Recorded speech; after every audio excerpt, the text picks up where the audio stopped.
नमस्कार दोस्तों, आप सब कैसे हैं। उम्मीद करती हूँ कि आप सब बहुत अच्छे होंगे और मन लगा के पढ़ाई भी कर रहे होंगे। दोस्तों, आज का जो हमारा टॉपिक है वो आदिकाल के नामकरण पे है।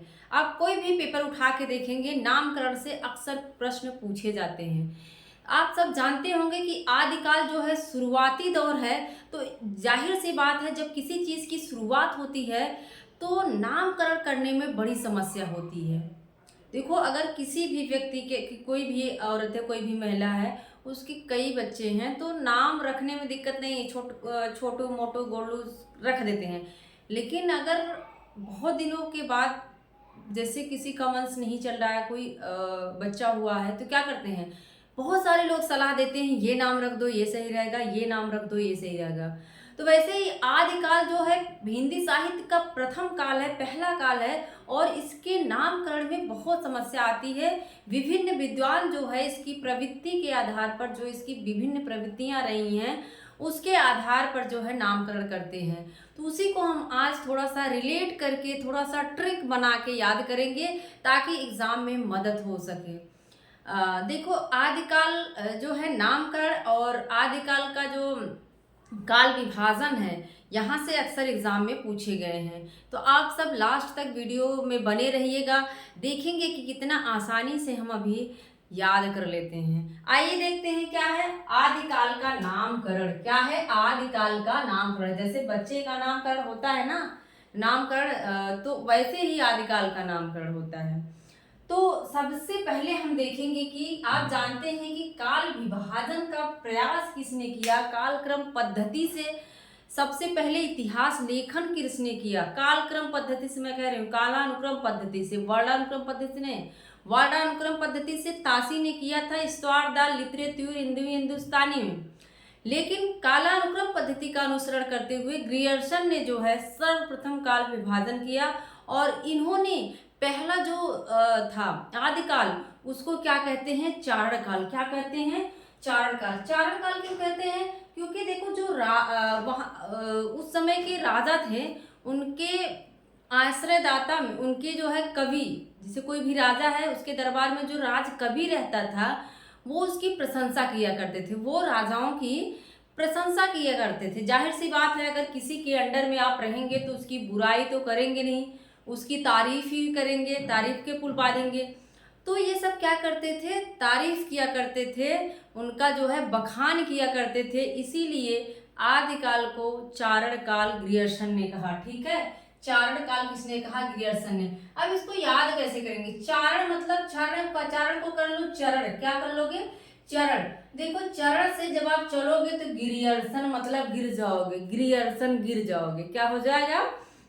जब आप चरण से चलेंगे तो गिर जाएंगे, गिर से कर लो ग्रियर्सन। ठीक है, चारण, चरण से चले और गिर गए आगे जाके, तो ग्रियर्सन हो गया। ऐसे रिलेट कर लो। प्रारंभिक काल कौन कहता है? मिश्र बंधु कहते हैं। अब देखो, इसमें बड़ा विवाद होता है। कोई कहता है कि प्रारंभिक काल कहा, कोई कहता है कि आरंभिक काल कहा। तो ये प्रश्न जब आता है तो बड़ा विवादित हो जाता है, अगर गणपति चंद्र हैं तब। अगर ऑप्शन में गणपति चंद्र हैं तो फिर विवादित हो जाता है। अगर गणपत चंद नहीं है तो आप मिश्र बंधु को बेहिचक टिक करेंगे।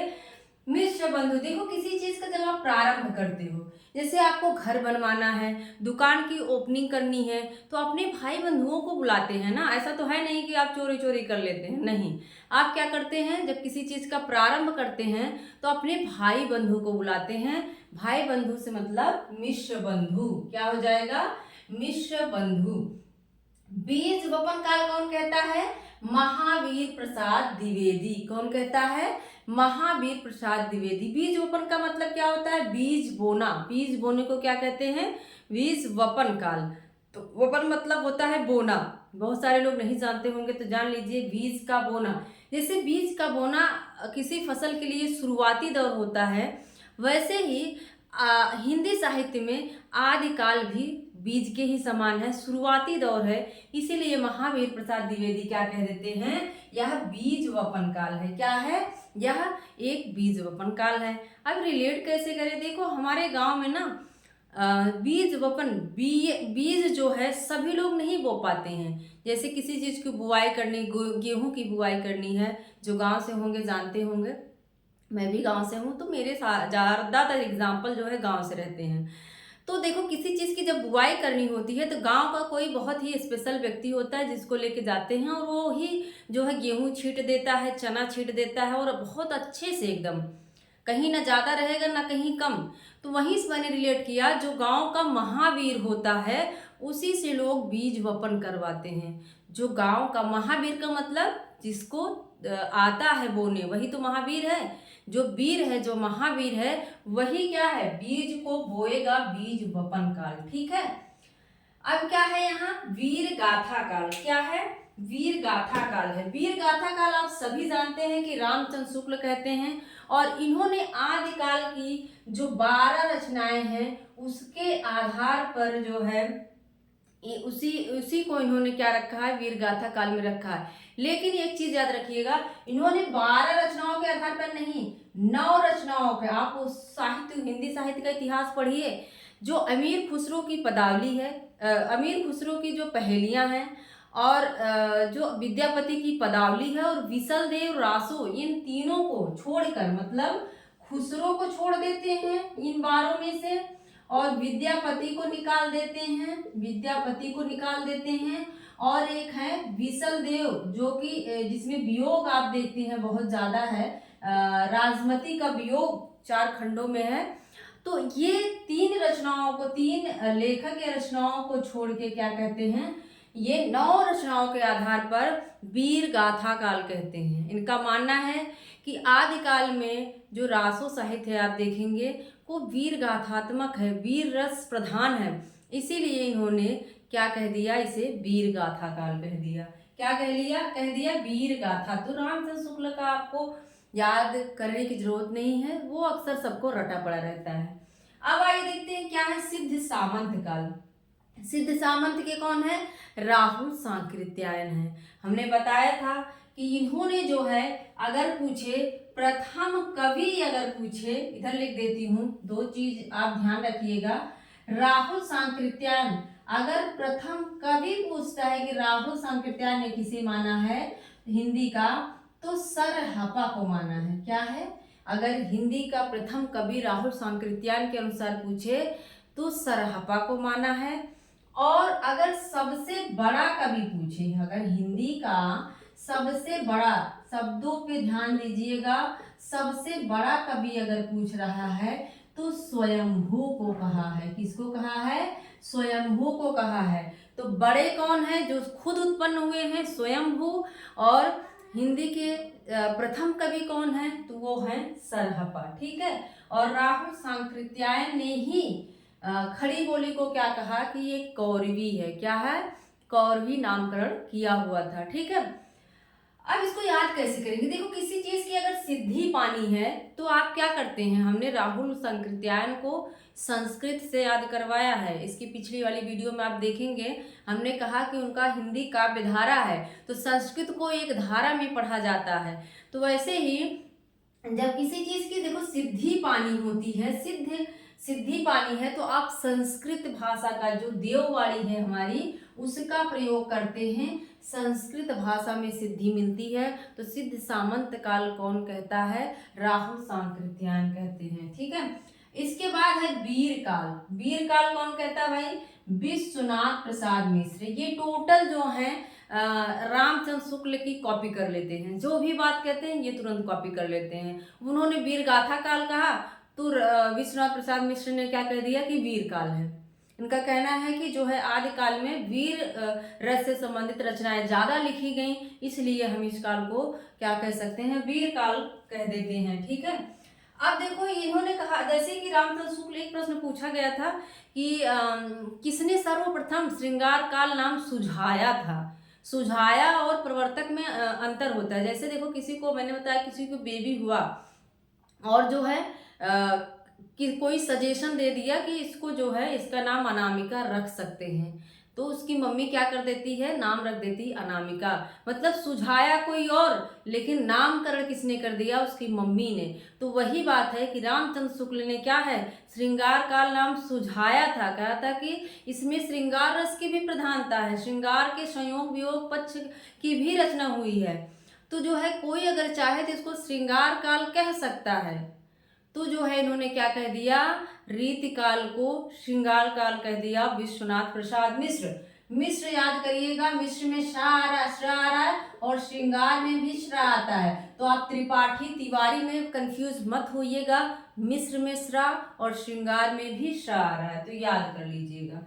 संधि काल और चारण काल कौन है भाई, डॉक्टर राम कुमार वर्मा, जिसकी आलोचना हो रही थी। हमने कहा राम कुमार थे, वरमाला पहना देते हैं, इनकी आलोचना होने लगती है। आलोचनात्मक इतिहास इन्होंने लिखा है और 1938 में, ठीक है। संधि काल का मतलब क्या है, संधि मतलब क्या होता है, मेल, संधि कहते हैं। संधि अगर अलग से पूछे तो दो वर्डों के मेल को संधि कहते हैं। तो यहाँ संधि काल क्यों कहा गया, हर चीज को आप समझते हुए चलिए। ट्रिक तो हमारी है ही, लेकिन समझ भी विकसित करिए, क्योंकि अब हर एग्जाम में मेंस हो गया है। संधि का मतलब देखो, पहले जो है क्या थी, अपभ्रंश थी। क्या थी, अपभ्रंश चल रही थी, और अब धीरे धीरे ये अपभ्रंश जो है हिंदी की तरफ जा रहा है। अपभ्रंश और हिंदी की संधि हो रही है। संधि काल का मतलब इनका क्या था कि अपभ्रंश और हिंदी का क्या हो रहा है, मिलन हो रहा है, संधि हो रही है, तो इसे संधि काल कह देते हैं। और चारण हमने बताया ही, जो आश्रयदाता थे उनकी क्या करते थे, जो कवि थे वो तारीफ किया करते थे, रचनाएं उनके जो है बखान किया करते थे, इसलिए चारण काल। तो संधि और चारण काल कौन करता है, राम कुमार। देखो राम कुमार वर्मा जब वरमाला पहना देते हैं, किसी की शादी किसी से हो गई तो संधि हो जाती है ना, मिलन हो गया। तो संधि कब होगी, जब वरमाला किसी को पहना देते हैं। कौन पहनाएगा, राम कुमार, जो लोग कुमारे होते हैं, कुंवारे, ठीक है। इसके बाद सीधे सीधे जिसपे सर्वसम्मत सभी लोग हैं, सभी लोग जो है सर्वसम्मत हैं, हजारी प्रसाद द्विवेदी के नामकरण पर। इनका कहना है फलाना ढमकाना कोई नाम नहीं रहेगा, सिर्फ आदिकाल रखेंगे, क्योंकि ये शुरुआत हो रही है, इसलिए इसको आदिकाल हम कहेंगे, ठीक है। तो ऐसे आप कर लीजिए। हजारी प्रसाद ने क्या किया, आदिकाल। जब किसी चीज को आप 1000 बार करते हो तो लोग देखो आदी हो जाते हैं। आपको सुबह मम्मी पापा जगा रहे हैं कि उठ बच्चा पढ़ ले, लेकिन आपको नहीं उठना है, तो मम्मी पापा भी क्या कहते हैं, भैया इसको कितना भी 1000 बार जगा लो, ये आदी हो चुका है, मतलब आदत हो गई है, अभी उठेगा नहीं। तो 1000 बार से आदी कर लो, आदी हो गया आदिकाल। आधार काल हमने बताया था सुमन राजे। सुमन राजे क्या था, इनका आलोचनात्मक ग्रंथ भी साथ में याद करते चलो, हमने बताया था। जब देखो किसी को सुमन देते हैं और एक्सेप्ट नहीं होता तो आधा करके और फेंक देता है। इन्होंने क्या लिखा, हिंदी साहित्य का आधा इतिहास। तो वहीं से है सुमन, सुमन रखकर किसी चीज का क्या करते हैं, आधार रखते हैं ना। कहीं देखो पूजा पाठ हो रही है तो पहले क्या रखेंगे, फूल माला रखेंगे, तो उसका आधार रखा जाएगा। क्या रख के, सुमन रख के किसी चीज का आधार रखते हैं। अपभ्रंश काल किसका है, धीरेन्द्र वर्मा और डॉक्टर बच्चन सिंह ने भी कहा है। अब जो डॉक्टर बच्चन सिंह हैं वो अपभ्रंश काल और जातीय शब्द का प्रयोग करते हैं, तो आप इसका भी जानते रहिए, एग्जाम में पूछेगा अपभ्रंश काल जातीय जो है शब्द का प्रयोग किसने किया है, तो आप बच्चन को जानते रहिएगा। कौन है, बच्चन। तो हमने इसको रिलेट किया था। देखो बच्चे क्या करते हैं, अपभ्रंश कर देते हैं।